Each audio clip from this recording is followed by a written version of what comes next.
पातर लड़की तो चाही कमरिया के पातर।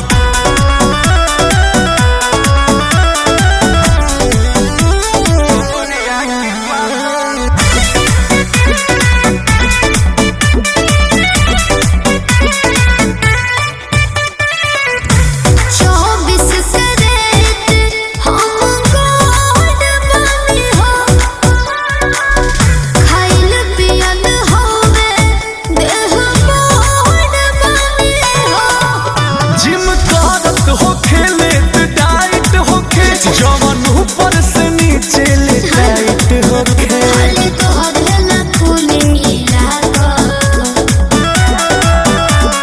ना ढेर मोटा ना ढेर चाकर लड़की तो चाही कमरिया के पातर लड़की तो चाही कमरिया के पातर।